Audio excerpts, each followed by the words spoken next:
Hello everyone, and welcome to the next one-off production on this channel and the 1000 subscriber special. Quick note, I know I don't often like talking about views or subscriber counts because I make these videos out of passion, regardless of how many people watch them, but I really do appreciate everyone who does watch them and comments on them and subscribes.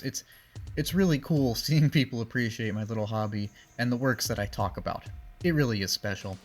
Anyways, for this episode, we're going to return to the obscure and look at another original video animation, OVA. Why are we doing another OVA? Well, I like to read and respond to most of the comments that I can understand on my videos, and one left by a Brian O'Connell 6459 really reminded me of something. Now this comment was on the Megazone 23 video, and it triggered a long lost and obscure memory of mine. For some reason, his comment on Megazone 23's aesthetics and possible influence on later sci-fi works reminded me of another possibly influential, but definitely obscure sci-fi OVA, and that is Armitage III. It was a work I saw long ago, years before I even started this channel, and one buried so deep in my subconscious that I had to actively Google Mars Cop anime, since I didn't even remember the name of the piece. This of course led me to rewatch it, and of course that inspired this video. Now, Armitage III is a series of 4 OVAs from 1995. The first is about 47 minutes long, and the following 3 are about 28 minutes long, for a little bit over 2 hours of content, depending on whether or not you want to watch the credits every time. They are all part of the same story, and altogether make for a fun adventure that we will explore shortly. Before I get into things though, I would like to point out 2 things. First of all, there is a consolidated movie version of Armitage III known as Armitage III Polymatrix, and there is also a sequel movie known as Armitage III Dual Matrix. Polymatrix is just the original 4 OVAs put together with a slightly different ending scene and some cut scenes, which we'll go into more detail on this later. Secondly, I was originally going to go over Dual Matrix in this video as well, but since that would end up making this video either excessively long or dilute my overall talking points, I've decided to simply give it its own video in which we will also compare the two. Getting into things, I'd like to summarize the plot as quickly as possible, and as such it's kind of in a bullet-pointed format. Now the plot follows Naomi Armitage and Detective Ross Syllabus as he transfers to his new police detachment on Mars. He arrives on Mars, and upon his arrival in the spaceport, he immediately encounters a violent scene where his partner Armitage almost stops a man taking a body of a Kelly McCannon off of the plane that Ross has also exited. Although the man gets away, Armitage does secure the body, and McCannon is actually shown to be a robot of a very secret and advanced type, setting up several mysteries of the OVA, like who made these advanced third type robots, how many are there, who is trying to kill them all, and why are they trying to kill them all. This all takes place over the backdrop of a very robophobic Mars, as early on it's revealed that while robots were necessary and very helpful in terraforming Mars and making it habitable for humans, they still continue to fill a lot of labor roles, and as a result, humans and society tend to blame robots for a lot of societal ills, claiming that they took their jobs, or that they're not worthy of citizenship, and so on and so forth. Mars is established as very uneasy and robophobic, and there is a lot of violence directed towards robots throughout the OVA. Now settled into his role as a detective, Ross does some initial sleuthing, and finds that Conception Labs is somehow connected to the creation of the third-class robots, and also happens to run into Armitage, who also happens to be doing some sleuthing of her own. The two start to bond as partners, although this process is interrupted by a robophobic comment, which Ross makes, and happens to upset Armitage. The two later interrogate McCannon's manager, and while Ross is not really bothered by the death of a robot, Armitage visually is, explaining that such an advanced robot still had hopes and dreams and relationships and talents, and was for all intents and purposes basically human.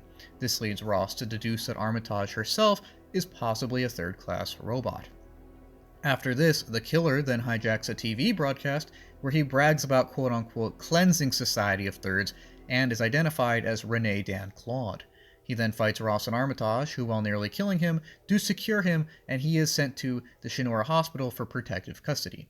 Before this can occur though, Armitage is still visibly upset from having this fight, and from having Dan Claude call her a monster, and really just questioning her overall purpose in life and why she would be made by a society who seems to loathe robots. Lost in despair, she runs away and possibly tries to drown herself, although Ross does save her, and she runs off to go contemplate her own feelings and her feeling of purposelessness.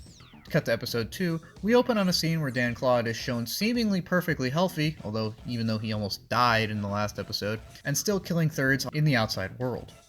Meanwhile, Ross interviews the PR guy from Conception Labs about a possible Dr. Asakura. This is a doctor that Armitage cited earlier as a possible lead, and the refusal of the PR guy to really cooperate furthers Ross's suspicions that Conception Labs really is connected to the thirds somehow.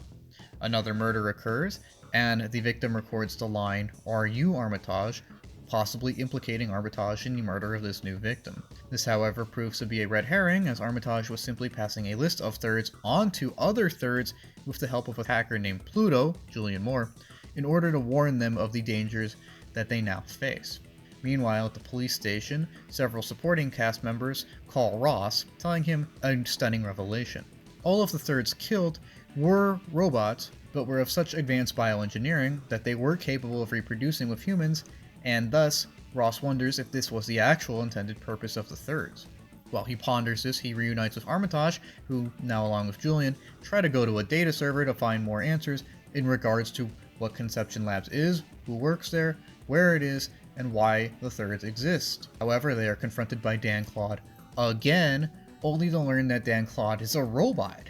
Ross is seriously hurt in this confrontation and blacks out in the sewer, while the other two go on.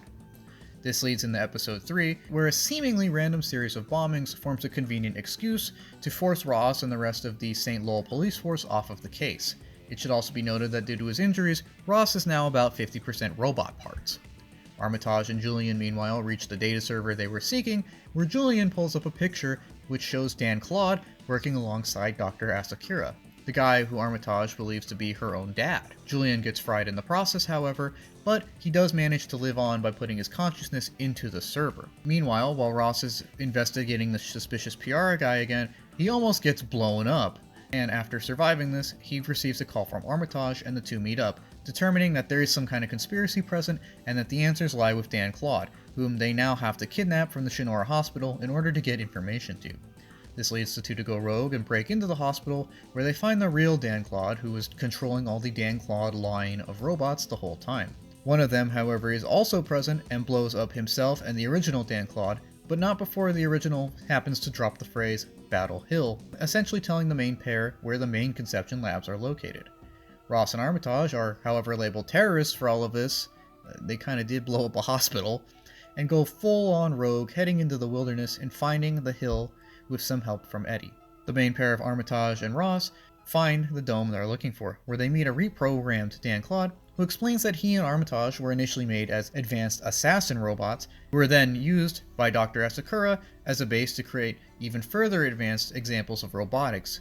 Dr. Asakura gave them emotions and creativity, and essentially made them human, going as far as to give them the biological capabilities of humans like reproducing.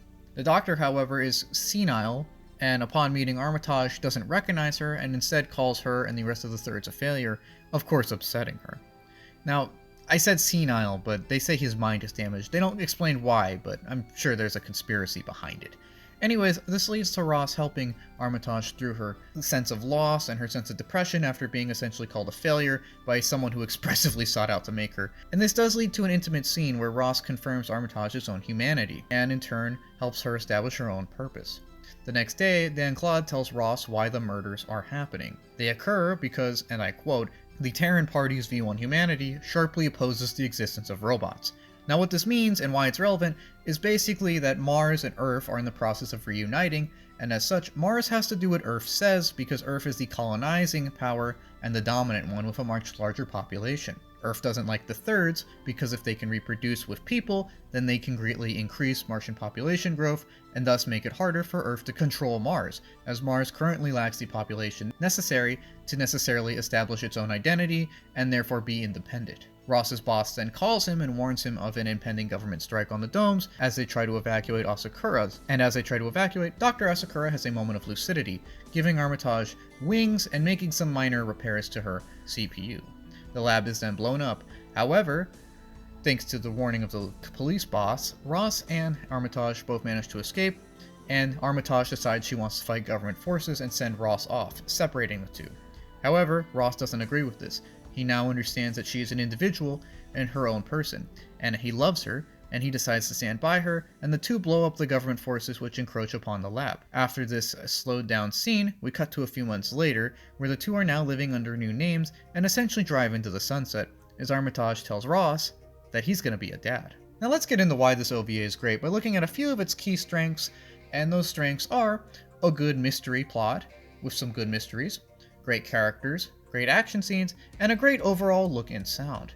Now while the plot of Armitage III is a little dense, it's not unreasonably dense, and it actually makes for a good few mysteries to solve. I really like how the many mysteries of the plot all kind of feed into each other and serve to answer questions that we as viewers would realistically have, even if the characters in the OVA wouldn't really necessarily care, because all they really would seek out is the killer, because, you know, that's their job. It's a sign of good writing when a production makes sure to answer any questions that the viewer might have along the way, and Armitage III generally does a good job of this.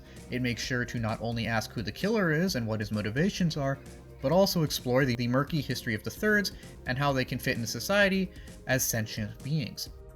This is all really well paced too, as the OVA knows that it's an OVA and thus has to keep moving in order to get everything into the short amount of time available to it. It does, however, to make sure to have enough small scenes and dialogue to really let the mystery simmer and develop naturally on its own.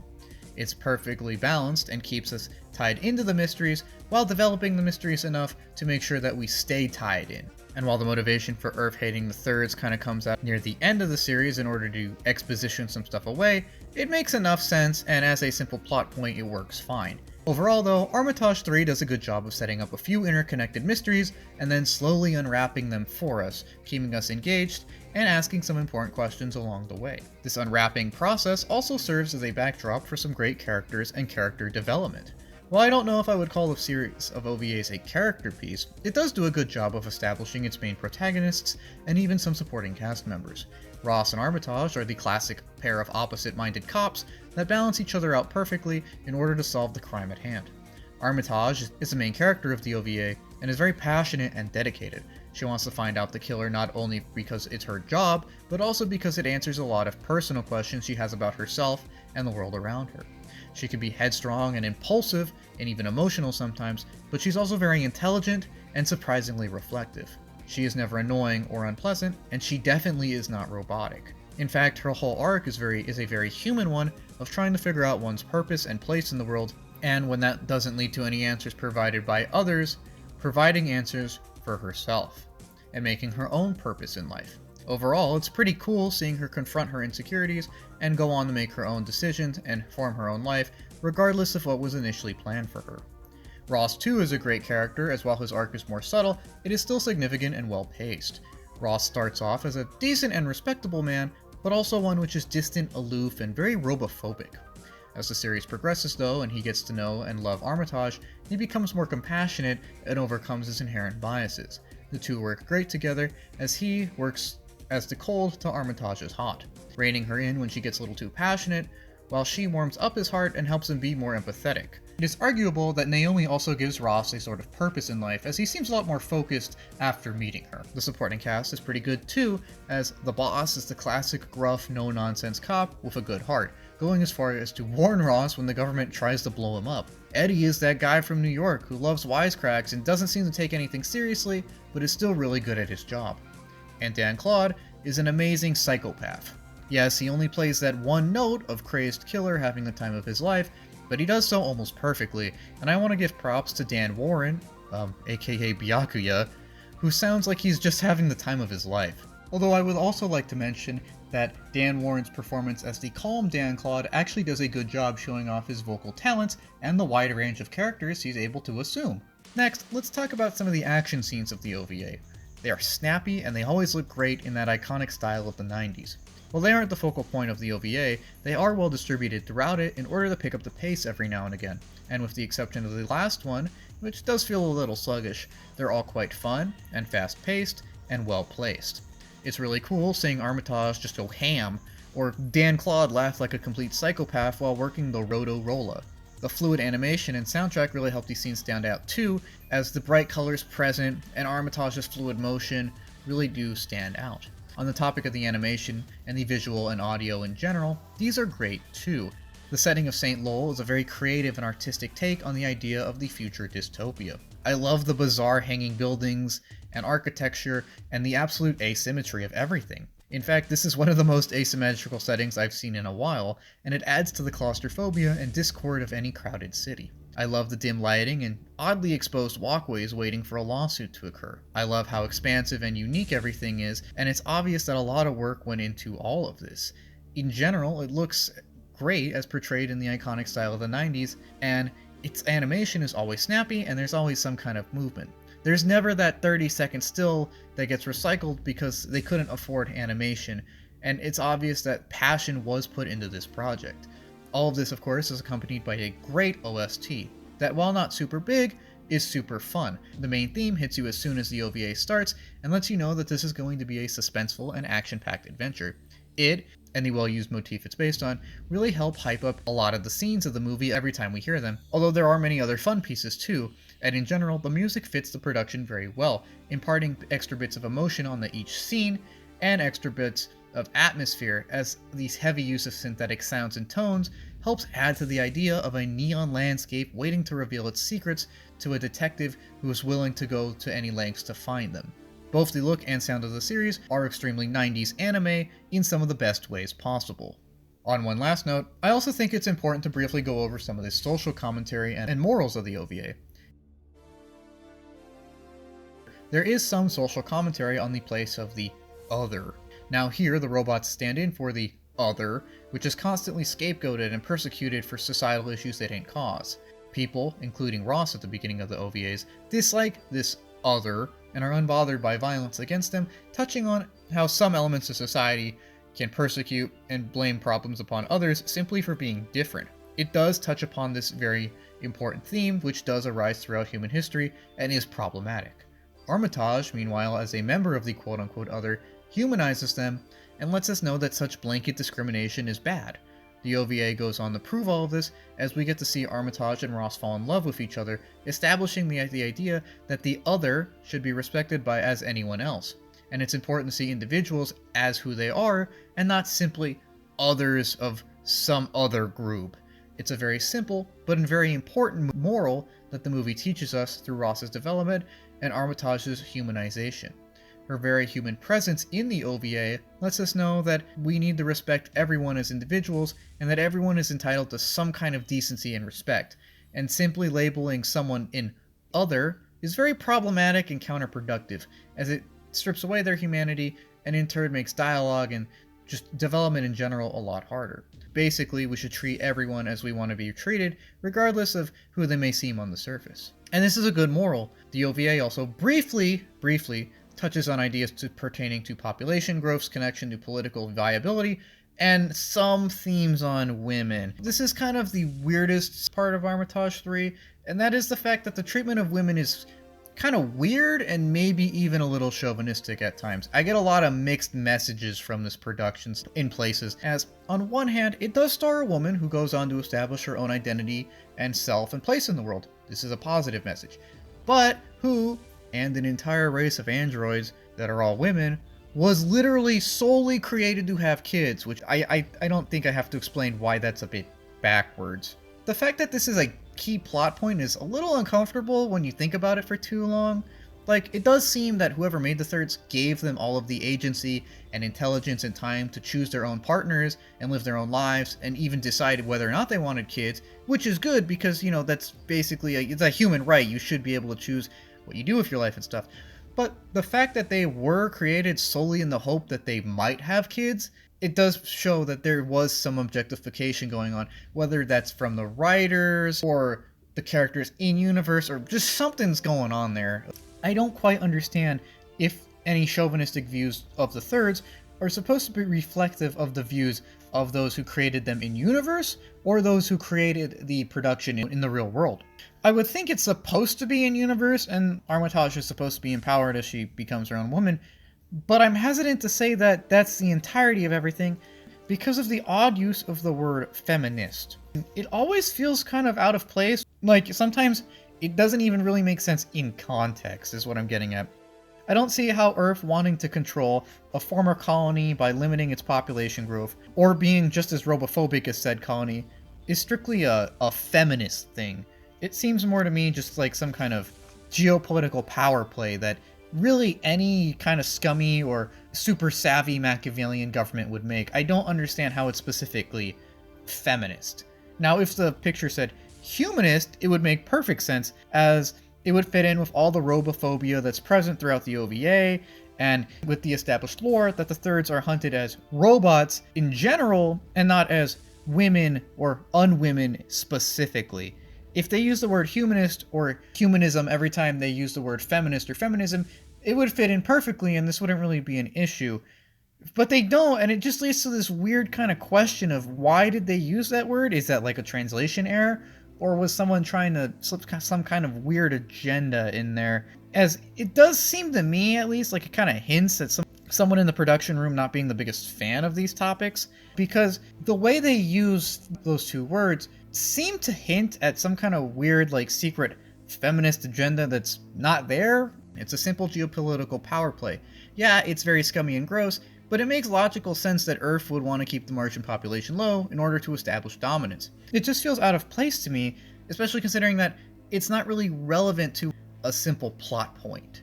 And to be honest, it seems to display the bias of someone on the production staff. It is something that pops up, but it's not something that pops up for seemingly any reason. Like, I could understand this being a translation error, but it feels too intentional to be there. And I'll leave it for the viewer to decide if it's supposed to be a misguided but good faith attempt to empower a woman making her own destiny, or if it's a subtle statement against them.